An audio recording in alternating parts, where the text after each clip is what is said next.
Hi everyone. In my previous video, where I was talking about the bubble phase of a twin flame relationship, I wanted to talk a little bit more about it.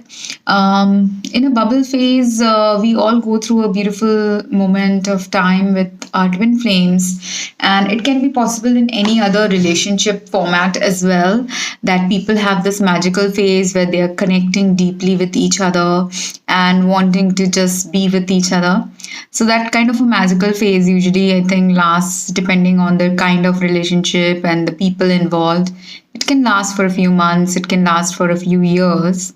And only after that bubble phase where you're just looking at the positive qualities of each other passes away, that's when a little bit more difficult phase comes into the relationship for the relationship's evolvement. And those relationships where people are able to fight through the differences, started finding each other's flaws and looking at each other in a more wholesome manner than when they were in the bubble phase. That's when differences can arise between them and conflicts can arise. And how they manage to resolve those conflicts determines the long term relationship aspect. Now, if people are twin flames, they can end up being mirrors of each other, and that's why certain things can end up triggering each other.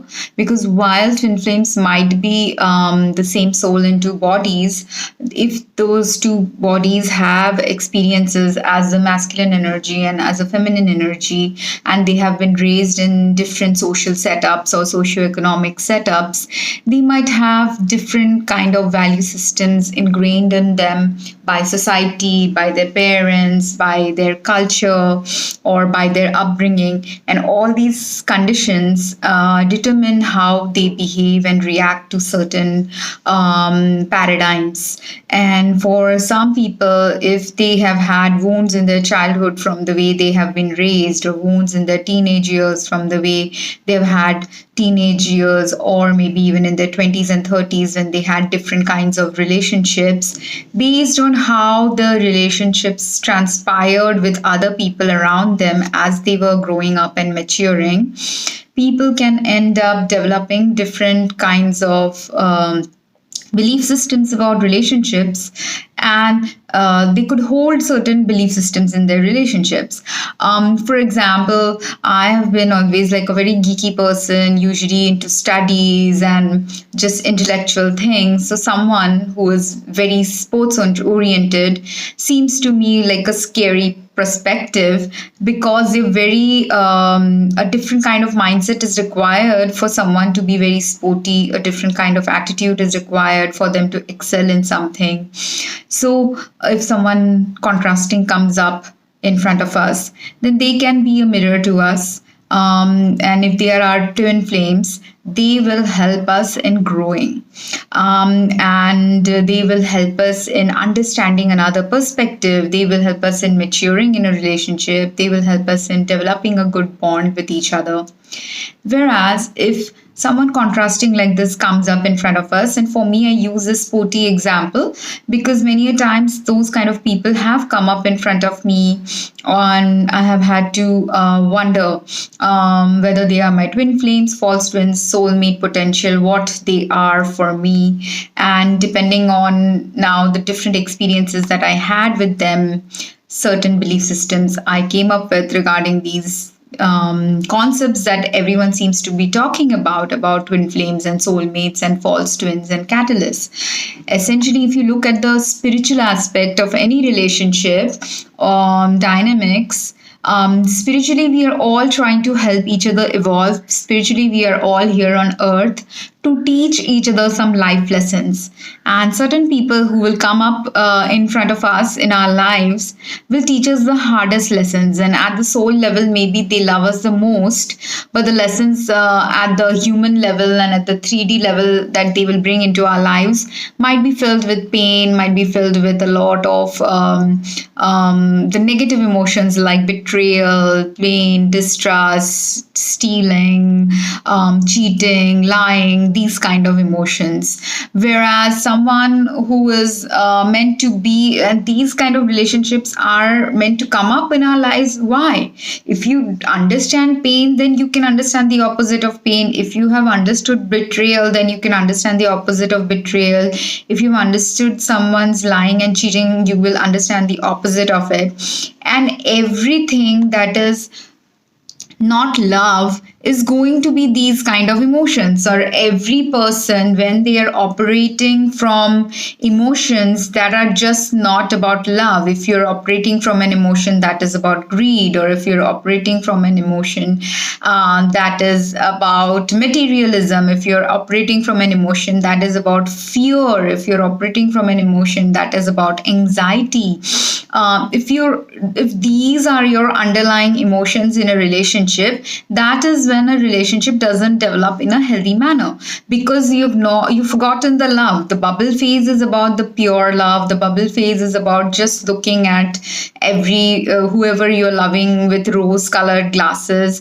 People have this bubble phase about their parents too. Like, while we are growing up, for us our parents are whatever they do, they can do no wrong. Whatever they teach us, we learn it effectively from our parents, and we inculcate it in our lives. We will see, like, we might think when we are teens or when we are in our 20s and 30s that we are not like our parents, but as we develop and mature further, like in our late 30s and 40s, we'll start seeing that, oh, we do have these qualities that we have picked up from our parents and which we didn't know we had. And now, if depending on what you saw as you were growing up, you will, and is it just parents that you're picking up things from? No, you're picking up things from your grandparents, from your uncles, from your aunts, from your other parental level figures in your life, your teachers, your mentors, your anyone, any human being who comes up in your life, they end up being your teacher, they end up being your guide, they can end up being like a parental figure, they can end up being like a sibling figure, a good friend figure.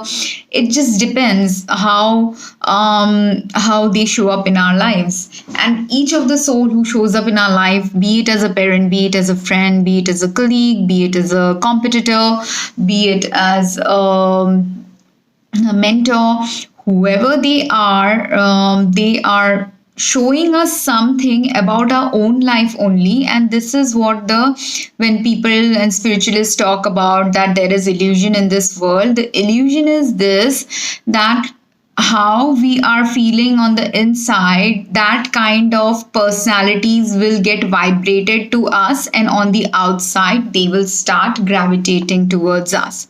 So which is what I have been reflecting right now. Like, I know that I have been depressed for about 20 years of my life, and for that depression, initially I didn't take any medicines because I was resistant towards taking medicines, and because there is a taboo in the Indian culture about depression and mental health illness, I also have that belief system about it. But there was other reasons as well to not take any medicines, because I knew that the reason behind my depression wasn't just grief or sadness. I had grief and sadness reasons, like my mom passing away, or living in a foreign country and missing family. And see, I am getting that grief again. So grief like this can come and go, because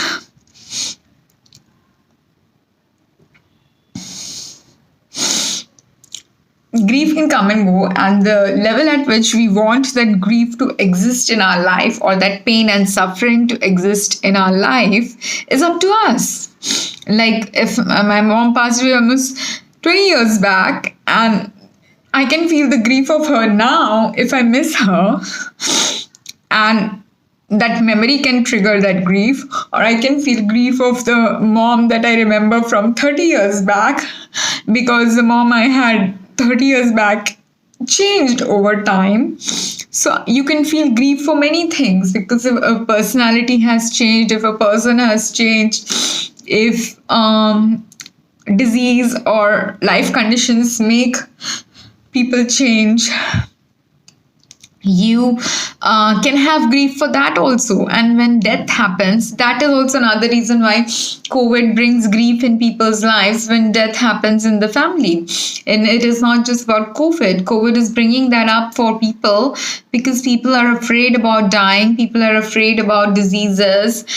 People have been conditioned to be afraid about dying and diseases. But there was another aspect to the death and diseases and other things happening in my family as I was growing up. And because of those reasons, I have developed a different way of looking at death and disease from a long time back, long before people who are in the 40s, 50s, 60s are contemplating about death. I've seen those things in my family happening way before I turned 20 years of age.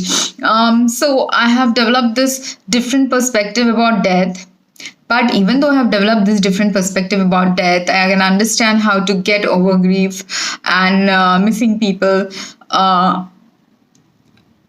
What